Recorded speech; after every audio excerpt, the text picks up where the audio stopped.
Before we begin, please go watch the previous episode so you know what we are doing here just in general. But if you have some experience in HTML and CSS and you want to just broaden them and also introduce JavaScript, feel free to watch this video as well. Boom! Kingpvz, welcome back to another tutorial in how to make your own website. So, last time we have created this wondrous creation, which upon clicking the cake, it gives you the website, a cake. Now, let me quickly go over how we can make this website a little better from what it already is. So let's open our index.html. So what we can do as the first thing is right here, href, a cake. If you want to make this cross-supported, not only on website, but someone might download it, or maybe if it's on GitHub, might to test it in their own environment, or you just want to test it in your environment. Because right now, look, if we open our website right now on the preview mode in our environment, and we click a cake, we have this problem, file not found. We can fix this by simply adding .html after the cake in our code. Now if we save this, reload this, click the cake, it works. This is a cross-support thing. It is not really necessary. It's just a small thing you can improve. Thing number two that you can improve is how I centered this thing. I centered it using margin. Sometimes this is the best thing you can do, but sometimes you might want to make multiple things centered. And for this we have Flex Containers. Now this is the first thing I will start with today. So let me go to Style and create a new class, which is Flex. By the way, the point of this video will be JavaScript. I just want to quickly add some very important style elements that you should know about, which is Flex and Grid. So let's start with Flex. Now Flex, we need to first define that it is indeed a flex. So display Flex. Now whatever is now defined with the Flex class will be Flex element. I was explaining this in the last episode, but I cut it out because it was too complicated and it was a lot easier to simply center a div element using the auto margin. But sometimes you might simply want to do it like this, because if you want to center multiple elements, not just one as I did before, this is a lot easier approach. So let me create a new div which will have the class Flex. We have just covered our high div with the Flex div. Now what we can change in the high div is remove this extra auto margin because we won't need it. And if we refresh our website, it's back on the left side. We do not want that. We can add some special properties when it comes to Flex. Your website is structured vertically, and sometimes you might want it to be horizontally. Obviously, sometimes it's very useful. You can see these cakes. These are images, these are inline elements, these are always horizontal. However, we might want everything, even block elements, such as the div, to be horizontal. How do we do it? We do it using Flex. Next thing we need to, however, add, we want it centered. And it's simple as that. You just add justify content center. This basically means that whatever content is placed within our Flex will be justified to the center of the div. And it works exactly as our margin, but now it's a lot easier. And if you add another one of these, so we just take the same div and copy it over, I don't know why it jumped here, it's not that important. You can see that now we have two of them and they are perfectly centered on the website, and we can do it as many times as we want. So this is just a thing to make things easier. However, let's say we have 4 of these. I've just realized I have never closed my body tag. Oopsie. That happens. That happens. Let's just quickly fix that, okay? Always close your tags. Here I open the body, here I closed it. It's important for all tags to be closed. Well, okay, we have now created these 4 instances of the same thing. If we do this, you can see it's too big to fit. Well, it will always fit. That's another advantage of Flex. It will not overflow until you say it has to. But we do not want it to look like this. We want them to be vertical, just like on the previous website, but we want them to be next to each other. Well, not really next to each other. but we simply want them to look like this, and we want 4 of them. For this, we have a different approach called the grid. So let's create another class, grid this time. The class name do not matter. It's completely up to you. With display grid. Now, with grid we have to define some extra things. Unlike Flex, Flex knows exactly what you want from it to do. It will align things horizontally. As it goes for grid, grid does not align items, instead makes up spaces for said items. So what we have to do is we have to define how the grid is supposed to look. We do this using 2 components, grid columns and grid rows. So you have grid template columns, and we want 2 columns. So you just add 1 FR is a thing you can do if you want them to be even. Like if you add this, 1 FR and 1 FR, which means 1 free space, 1 free space, the columns will be the same size. But this time our elements that we want to put in the grid are already the same size, so we can just go with auto. The amount of times you write these units is the amount of columns that will be in our grid. Now if we save everything and go back, you can see we have a grid of 2 by 2. We can obviously state how many rows we want to have by grid template rows, and we also set them to auto. Now in general you will only use 1 of these, because sometimes you do not know how many columns you want, because there might be a huge amount of items, but you definitely know how many rows you want. Maybe you only want 2 rows and everything else will be just spanned across. Sometimes, which is probably the most common case, you know how many columns you want, and there might be an infinite amount of items that might fit into the rows. You don't have to specify how many rows you want, because you do not know that. So in general it's a good idea to just put 1 of these. And in my case it will be the columns, because I know that I only want 2 columns.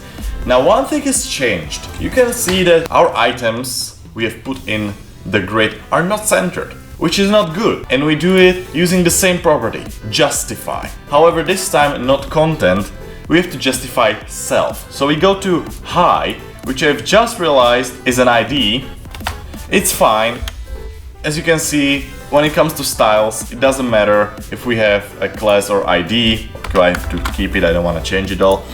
But when we come to JavaScript, which we will explain next, it's very important that there's only 1 element with the same ID. Okay, and we will add to hi justify self center. This will justify the item within the grid, which means if you make it center, it will center only in its grid space. So if you do this, you can see it's now centered on its own grid space and not centered on the web page. So this is a difference. Alright, but it's all not that cool. This is only for like style stuff. Maybe we do not really care about style all that much. Maybe we want some functionality to go alongside it. So let's put this back to Flex. We can only have 1 ID. We will keep it this way. And I will also assign an ID to the second image. And let's call it just hello. And I will explain what I'm doing in a second. This time we have this thing, and here we are starting JavaScript lesson. When we click this, it gives us to a cake, which is perfect. We want it this way. But there's one huge problem. You are not supposed to put images into anchors, which is exactly what we've done here. What are we going to do about it? Well, it's simple. Now, of course, there's a huge problem. The image will not do anything. Now, when we refer to website and when we want to go to a cake, it just doesn't work. It's not a good idea to use anchors when it comes to images, and even a worse idea to use buttons. So obviously there must be a way to do this simply. And there is. We can add events. Look at this. After the class, let's add on click. We have just added an event. What does this mean? This event will trigger every single time we click, and in the quotes we have to add some code, and this code is JavaScript. Now, JavaScript is natively supported by basically every single browser, so there should not be any compatibility issues. You just write whatever you want and it works. And this time we want it to move us to a different website. So what we do is document.location. href equals single quotes. This is important. You cannot nest double quotes inside double quotes. A cake.html. Simple as that. We save it, we reload it, we click it, we are on a cake. Perfect. Every time we click this image, we will change the location of our document to this href that we have defined. One advantage against anchors is that we do not have to surround the image in an anchor, therefore we are not breaking any rules of HTML because it's JavaScript. It's JavaScript and I don't know what else to say about it.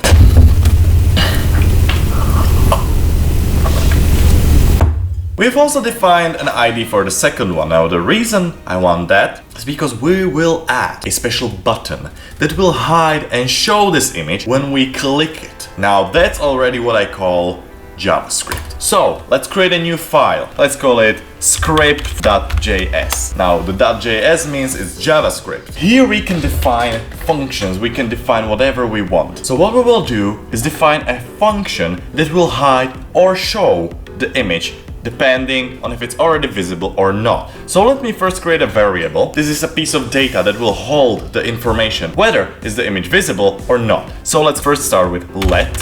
This is the easiest way to declare variables. You can also use var, you can use const if you want to make constants. Visible equals true. What have I done here? What have you done? First of all, let is a declarator. We use it so the compiler behind JavaScript on our website knows what we are trying to do. Now let means we are creating a new variable. This variable has a name, visible. Then the equal sign is the assigner and we are assigning the value true. When we click it, it will flip the switch to false, and then when we click it again, it will become true once again. That's how simple it is. So now, let's create a function.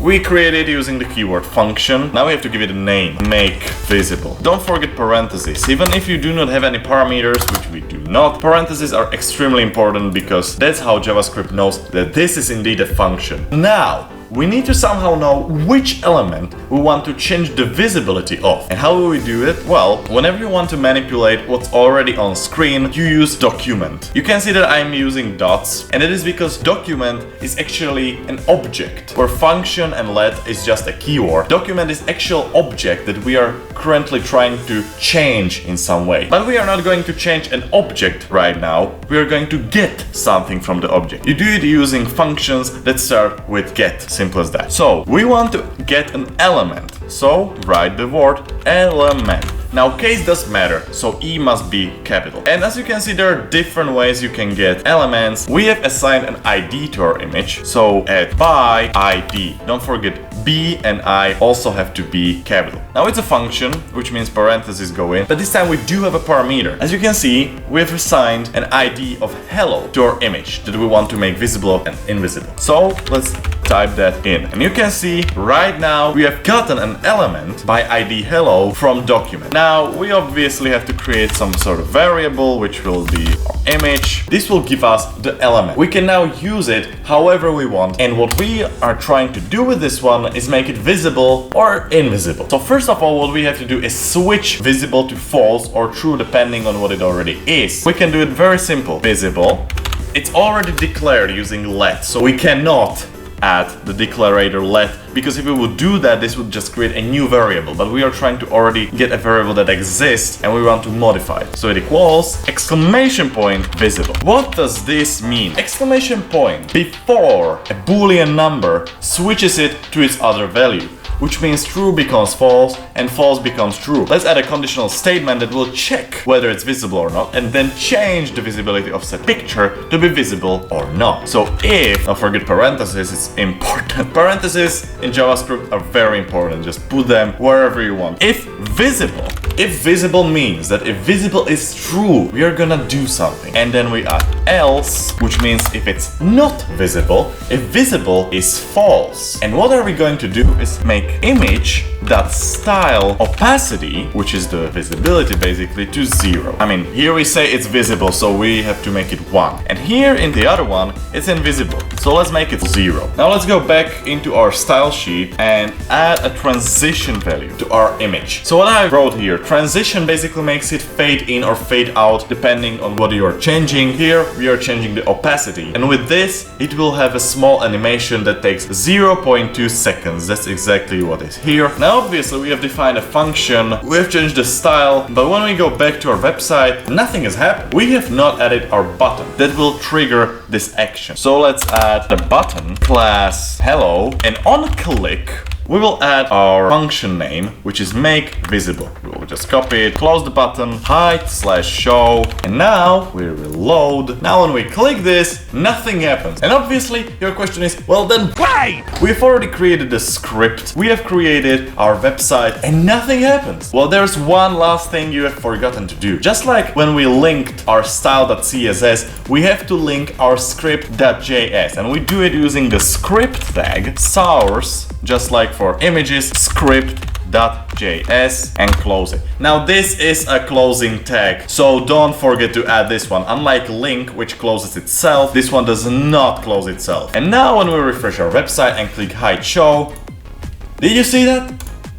When we click this, the value of visible changes from true to false, and it will hide because it's false. When we click it again, it will show because from false it changed to true. So that's how we can make interactive websites where you have buttons that do certain things. But this button looks very ugly, and this is where my own button designer comes in. So if you follow the link in the description, you'll get to my web development playground. You can obviously create your websites here as well with really cool tools, like you can see here's a button creator. Maybe you do not want to write all this code. Just create it yourself. The code is already generated. But now we want to design our button. So let's go to CSS tabs, click the button designer, and look at this beauty. There will be templates soon, but I don't have time for it. And here we can design our button.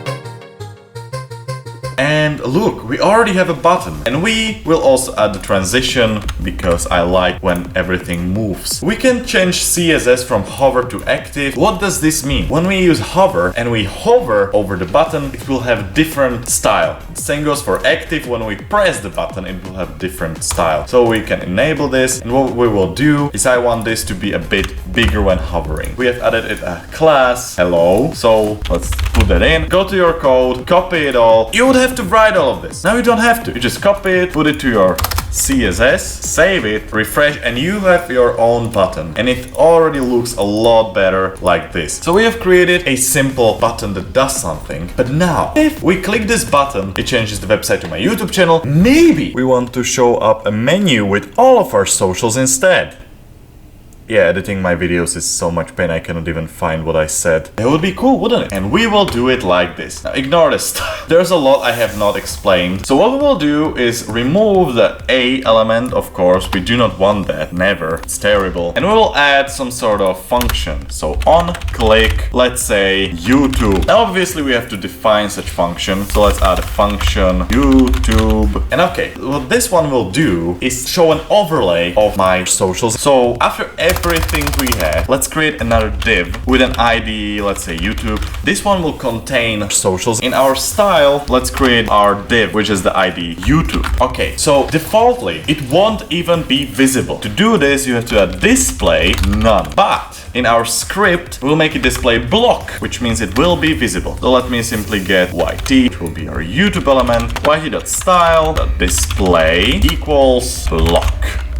So now that when we click this, we'll make the div visible. Obviously nothing happens because we have not defined style. We want it to overlay everything. This is very important. So what we will do is make its position fixed. This will make it not move with the website. So if we scroll or do anything, it will always be above everything. We'll make the width 100% and the height will be 100 VH, which is basically the entire screen. Next, let's add a background color. We want it to cover our entire website. However, we want some parts of the website to still be visible. So what we will do here is make it RGB. Instead of putting in an actual color name, let's add RGB 000, which stands for black, /80%, which means it will only be 80% black. The rest will be invisible, which basically means it will be an opacity of 0.8. Next, we want social to be centered in it. What we have to do is make display flex, not block. Let's quickly change it in our JavaScript because that one will be overriding whatever we put in. Make it flex. And in here, let's add justify content center. However, this will only center it horizontally. We also need it to be centered vertically. For this, we use align items center. Okay, one last thing when it comes to position fixed, it's very important to fix the position. Because if you just write position fixed, the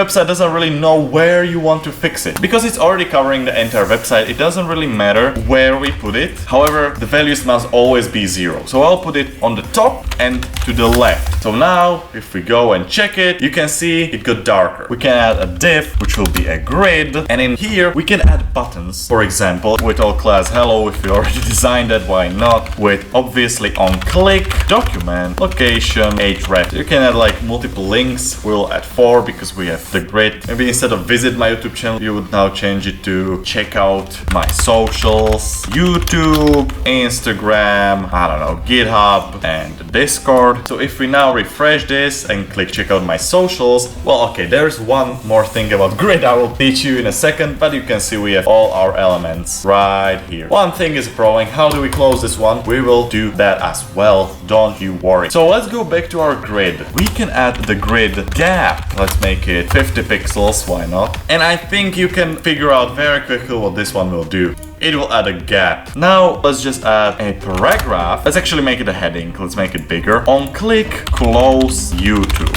And let's just add a huge X. And let's also add an inline style for margin left, so it is a bit spaced from the buttons. We have to create a function to close YouTube, and we will change the display to none. Obviously, we could do it in a single function just like this one. And now when we click check out at my socials, when you click X, it will hide. You can obviously make an animation just like we did right here. Okay, let's make it a bit better looking. I don't know if I told you about shadows. I don't think I did. So shadows are of two types: text shadow and block shadow. We have to add at least 3 parameters. First, the color. We'll make it yellow. Next, how much is it going to be to the right? We want it to be right behind X, so 0. Now, how much is it going to be down? 0. We can also add a special parameter which is called blur, which is very important for shadow in general. In general, this looks very bad, but in reality, I couldn't care less. That would be it. Okay, now it's time to put everything on our website. We have changed a lot. This is our progress. We can now use hide button. We have our socials, but that would be it. That would be it from me. I hope you have learned something new. I hope you will use this well to create the website of your dreams. Don't forget to check out my web dev playground, where you can create your website using a really interesting editor, a lot of functions. I have nothing else to tell you. I hope you have enjoyed this, and I will see you next time. Goodbye.